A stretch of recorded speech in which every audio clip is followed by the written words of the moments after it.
2026 is now well underway, and we find ourselves in a situation where there are still no major esports competitions really announced.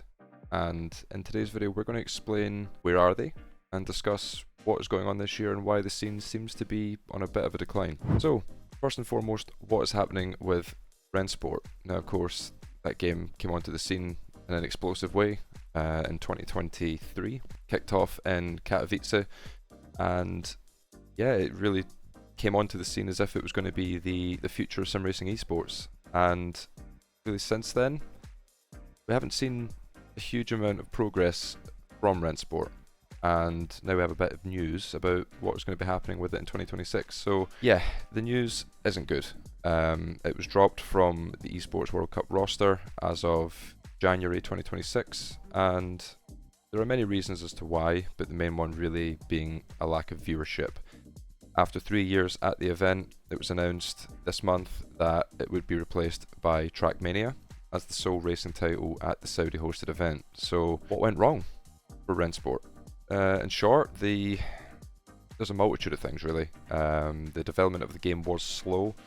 The driving characteristics were constantly being changed with physics and tire updates, but the game never really took a huge step forward, and it ended up having countless side steps or even backward steps. And as someone who's raced in the series for 3 years, you know, I sort of saw the good and bad come and go, and it was frustrating.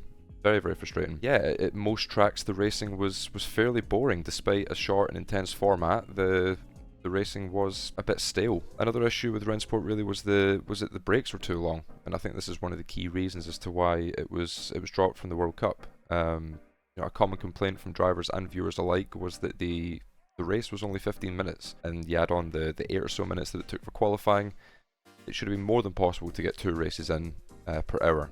However, it was taking almost 1 hour per race, leaving close to 30 minutes of filling between each race, which just viewers don't want to see. You know, they're clicking on a Rennsport stream to watch people racing, not talking.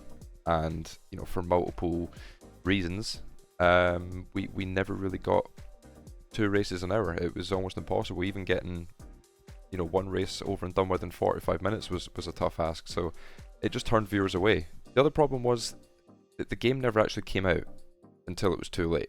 So in the second half of 2025, the game did actually release to the public over 2.5 years after the first event at Katowice. How can you expect people to get behind a series and support it when they can't even play the game that they're watching?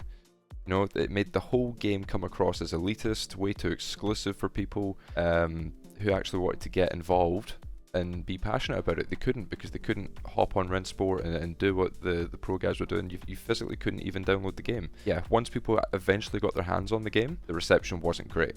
The issues that were put forward by the pro drivers over the course of the 3 seasons was similarly echoed by the community. Strange braking performance, driving with traction control turned off, excessive sliding. It all just left people with a sour taste in their mouths. 3 years of waiting, and that was the end product. To make matters worse, they had done a full 180 on their initial pricing models, but early on, you know, they intended for the game to release as a free-to-play game, and it would have a full ecosystem with driver ratings, safety ratings, and even tradable NFTs or whatever they wanted to class them as. However, as of recording this video, the game is currently priced at £41.99 on Steam, and the reviews, well, they speak for themselves. As for the future of Rennsport, it still remains to be seen. The esports component is still going to exist, just on a much smaller scale, with pretty much every esports organisation washing their hands of the project besides MAUs, and most manufacturers are now following suit as well. If they haven't pulled out, they're scaling back drastically on their financial commitments to Rennsport as a product. So, iRacing, the sim which has dominated sim racing for over a decade. What's going on? Well, as we're recording this video, the IndyCar Thrustmaster Pro Series is currently underway, hosting 33 drivers and a $50,000 prize pool. It's IndyCar's official esports project. Now, despite the official backing of IndyCar and being broadcasted on iRacing's main YouTube channel, viewership is, well, lacking a little bit. No race yet has achieved 10,000 views as of recording this video, which, considering the stature of the series and everyone involved, it's pretty worrying. The Porsche Esports Super Cup, which was the most illustrious esports series on iRacing since its introduction in 2019, is also gone MIA. We have no news as of now as to when the series is returning or where it's going to be returning. There has been no news of a pro qualifying series or even the actual series itself. Now, in previous years, the pro qualifiers would already be done and dusted and the drivers would be preparing for round 1 as we speak. However, they're all currently sat with their World Championship licenses with nothing to actually race. There is no news of when or even if they will be competing at all this year. There's been rumblings for years about Porsche moving the series to a different Simracing title. However, those rumblings did involve Rennsport, and as we've just discussed earlier, that doesn't really look like a reasonable or smart decision. The series has been plagued with tyre exploits, mainly in qualifying, which never really painted the series in a good light. I'm sure Porsche wasn't best pleased when that was being shown on broadcast.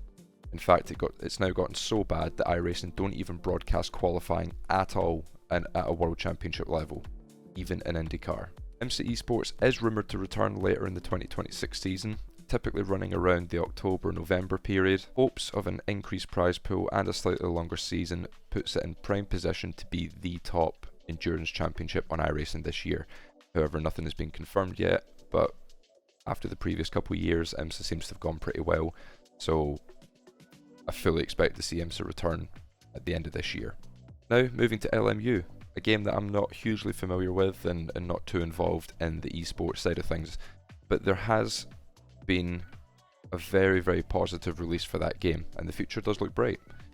Positive release, which is rare for a motorsports game title, along with active development updates, does show that the game is here to stay, and with the Le Mans Virtual Series rumoured to return, expect to see popularity of that game skyrocket.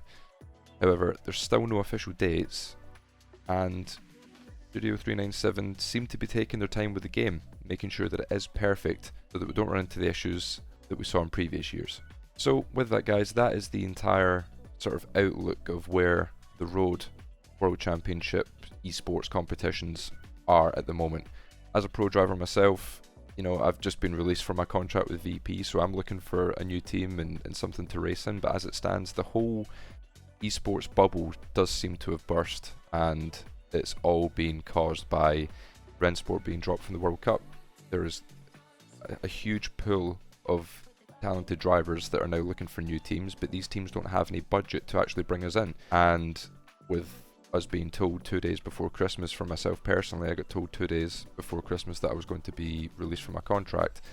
Every team that I've approached have said, you know, we would love to bring you in, but we haven't got any budget, as it's just all come too late. So it sucks for me. It sucks for even people who are in teams at the moment. You know, these teams are all sitting looking at each other, waiting for something to happen. You know, they're paying these drivers every single month, and the drivers technically aren't doing anything, and there's no plans in the near future of what they can actually work towards. So yeah, the whole scene really at the moment is in a pretty dire situation. There's just a lack of viewership across the board, a lack of, you know, passion from fans. People just can't really get behind the esports racing stuff, as it's already a niche, being sim racing, and then you add in the pro stuff on top of that. We are a niche within a niche. Viewership is lacking. Every team is losing money every year. Every company that is investing in esports sim racing is losing money every year. So it's just leaving people in a position where people are scared to commit.